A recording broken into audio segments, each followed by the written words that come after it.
아직 뭐 개장은 안 됐지만 오늘 국내에서는 반도체 업황에 대해서 많이 얘기가 나오지 않을까요? 이런 생각이 좀 듭니다. 자, 오늘도 연결고리를 통해서 국내 시장과 미국 시장 이어보겠습니다. 바로자산운용의 윤정식 이사입니다. 이사님, 안녕하십니까? 네, 안녕하세요. 네.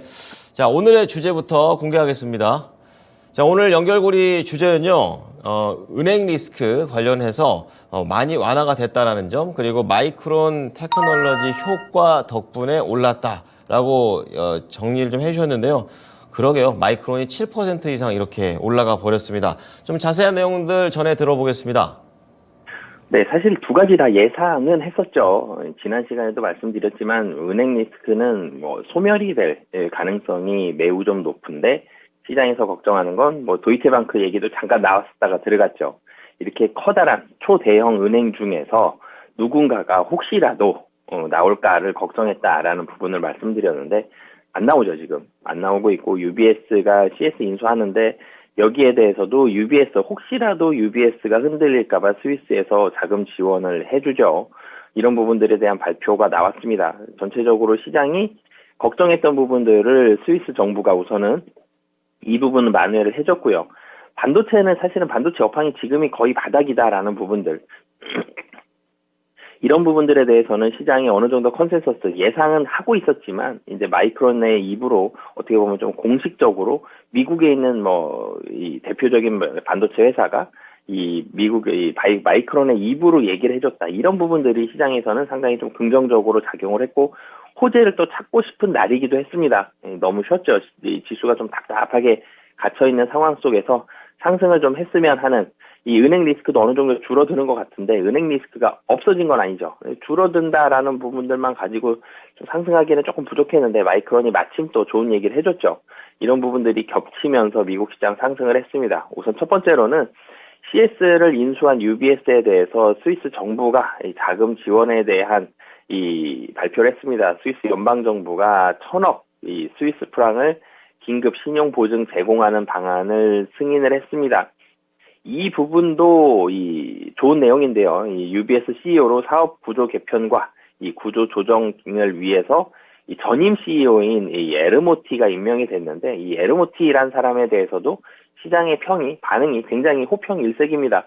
이 2008년 금융위기 당시 구제금융을 받았었던 이 UBS를 2010년도에 무슨 엑시트 이런 거 많이 나올 때였죠. 이 유럽발 금융위기 얘기 나오고 이럴 때 유럽이 굉장히 이 혼란스러운 이 시기에 이 에르모티가 임명이 되면서 이 남유럽 사태에서 위기를 굉장히 좀 좋게 만들면서 이 UBS를 한 단계 끌어올리는 역할을 주도적으로 했던 CEO인데 이 CEO인 에르모티가 이번에 임명이 됐습니다. 그런 부분들도 UBS에는 굉장히 긍정적으로 작용을 했고요.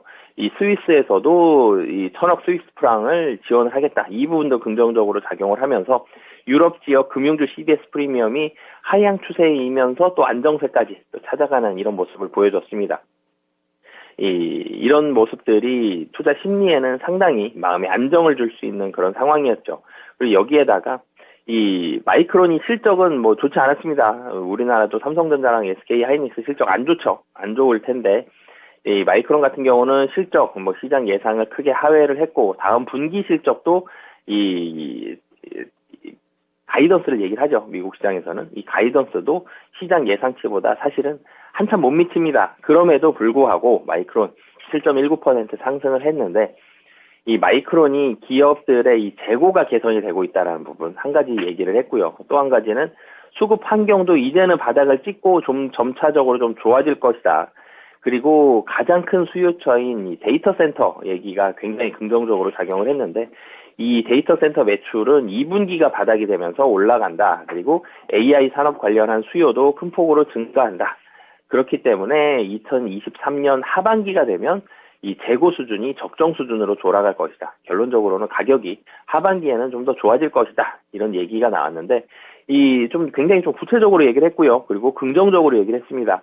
이 하반기 반도체 업황에 대해서 상당수 기업들이 긍정적인 전망을 했는데 이 전망들이 사실은 이 파급력은 좀 떨어졌었죠. 근데 마이크론이 굉장히 강하게 긍정적으로, 구체적으로 얘기를 했던 부분들이 이 반도체주에서는 굉장히 긍정적으로 작용을 하면서 뭐 마이크론 올랐고요. 그리고 마이크론 말고도 이 인텔도 7.61%, 마이크로칩테크가 3.87%, 뭐 세미컨덕터도 4.36%, 레미니서티 6.32%, 다 상승했거든요. 그러면서 필라델피아 반도체 지수도 뭐 역시 상승했습니다. 3.27% 상승을 했는데요. 뭐 반도체 분위기 미국 시장에서 굉장히 좋았다라는 부분들 말씀을 드리겠고요. 마지막으로는 테슬라입니다. 테슬라도 상승했습니다. 네, 뭐 반도체 마이크론만큼 크진 않았지만 2.48% 상승을 했는데요.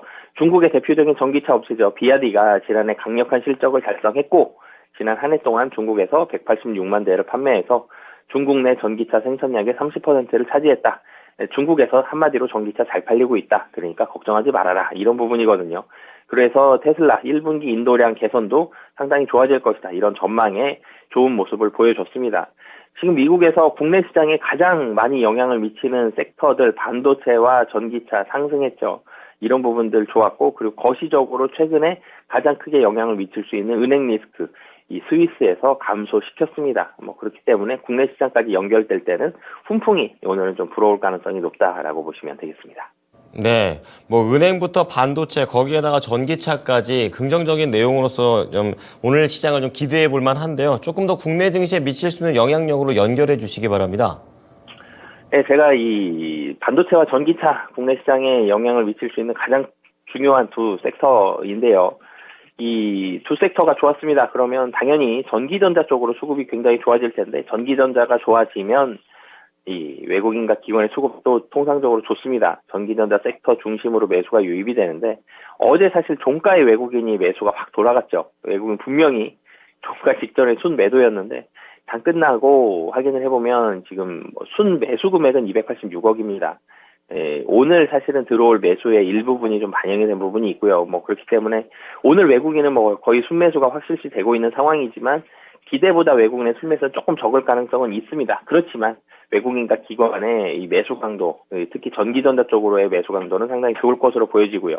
그리고 은행 리스크가 완화됐습니다. 어제는 이제 엔화 약세 때문에 달러가 살짝 좀 더 약세가 됐어야지 사실 맞는데 달러의 약세가 기대를 못 미쳤는데 이 외국인과 기관의 수급도 좋아지고 은행 리스크도 완화되고 이제 뭐 며칠만 더 지나고 나면 분기말이 지나고 나면 달러도 다시 한번 이 1,300원 아래에서 좀 안정세를 보여줄 가능성이 높습니다. 이런 부분들까지 본다라면 수급적으로 상당히 좋아지고요.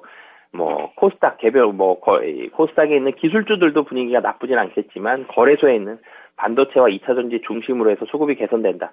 국내 증시, 코스피가 좀 단단해지는 느낌이 오죠. 그렇게 되면 이런 부분들까지 있기 때문에 증시는 조금 더 안정세를 보여줄 가능성이 높다라고 보시면 되겠습니다. 네. 자, 좀 더 안정세를 기대해 볼 수 있는데요. 그럼 종목으로 바로 또 연결해 보겠습니다. 오늘 연결고리 종목은 바로 이겁니다.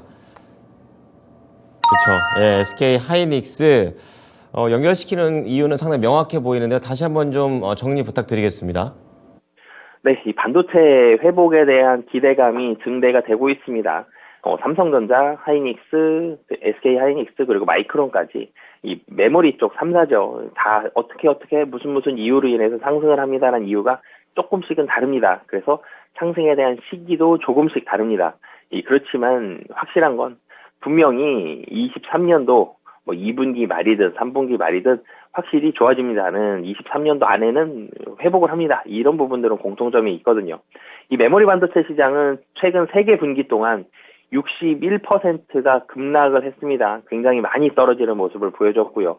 23년도 3분기 정도에는 이제 메모리 반도체는 이 비메모리 말고요. 메모리 쪽은 시장 턴어라운드는 굉장히 강할 것으로 보여집니다.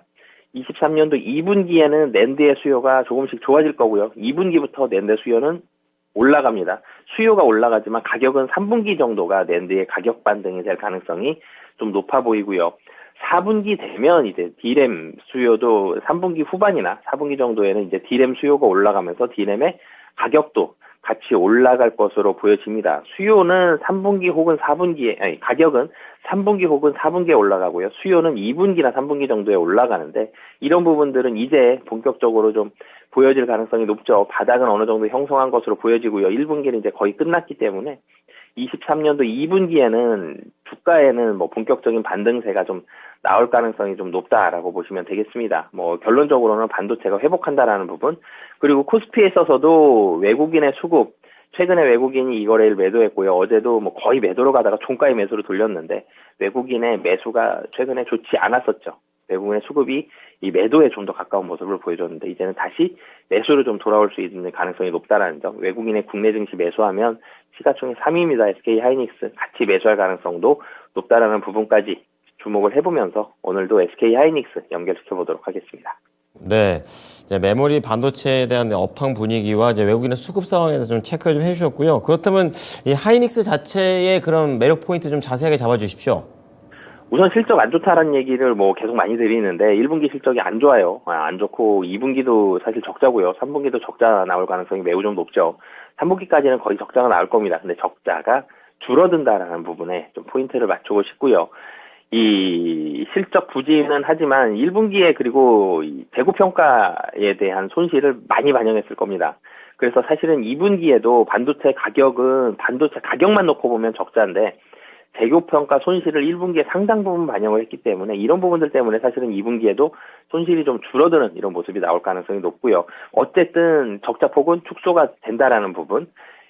그리고 SK 하이닉스와 삼성전자, 삼성전자의 반도체만 떼놓고 보면 차이점은 뭐냐면 낸드 부분입니다. 낸드가 삼성전자가 좀 더 좋거든요. SK 하이닉스의 낸드 점유율은 조금 떨어질 것으로 보여지지만 이 SK 하이닉스가 납품하는 데가 이 애플이죠. 이 3분기 아이폰 출시와 함께 낸드 가격이 상당히 좀 빠르게 반등할 것으로 보여집니다. 낸드에 대한 재고가 이 수요가 개선이 되고 수요가 반등하는 거는 2분기지만 3분기에 이제 가격 상승이 나타날 텐데 이 3분기에 마침 아이폰도 나온다라는 부분. 낸드가 SK 하이닉스의 어떻게 보면 아킬레스건인데 이 아킬레스건이 3분기에는 치유가 될 가능성이 매우 좀 높습니다. 이런 부분을 주목을 해보시면 좋을 것 같고요. 그리고 이 삼성전자는 투자와 공급 축소하지 않았지만 마이크론과 SK 하이닉스는 공급을 줄여나갔습니다. 삼성전자 제외하고 나머지 사실 다 공급 줄였거든요. 이 공급 축소에 대한 효과 이런 부분들이 이제는 2분기에는 작년 4분기부터 줄었기 때문에 2분기에는 좀 본격적으로 나타날 것으로 보여집니다. 그렇기 때문에 2분기가 좀 적자가 줄어든다라는 말씀을 드린 거고요. 2분기부터 적자폭 축소, 3분기부터는 낸드부터 해서 가격 반등이 본격적으로 나타난다. 그래서 실적이 좋아진다. 실적이 좋아지는데 바로 3분기 흑자 전환하기는 만만치는 않습니다. 적자가 빠른 속도로 개선이 된다. 그래서 4분기 혹은 내년에 흑자가 돌아설 가능성이 높다라고 보시면 되겠습니다. 네. 자, 그러면 이 SK 하이닉스 가격 전략은 어떻게 가져가는 게 좋을까요?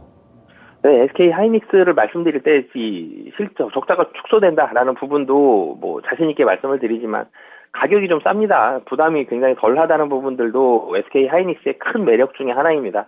물론 이제 바닥권은 8만 원 아래, 8만 원 깨진 적도 있었지만 어느 정도 8만 원 정도에서는 바닥을 형성을 했고요. 지금 86,900원의 전일 종가입니다.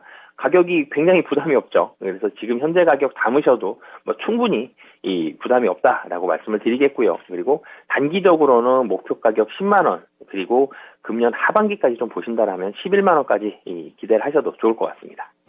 네, 오늘 내용 잘 참고하겠습니다. 감사합니다. 네, 감사합니다. 네, 오늘 연결고리는 바로자산운용의 윤정식 이사였습니다. 지금까지 투자 판단에 도움이 될 수 있는 정보를 제공해 드렸습니다. 하지만 특정 종목의 상승과 하락을 보장하지는 않으니까요. 참고해 주시기 바랍니다. 오늘도 성공 투자하십시오. 감사합니다.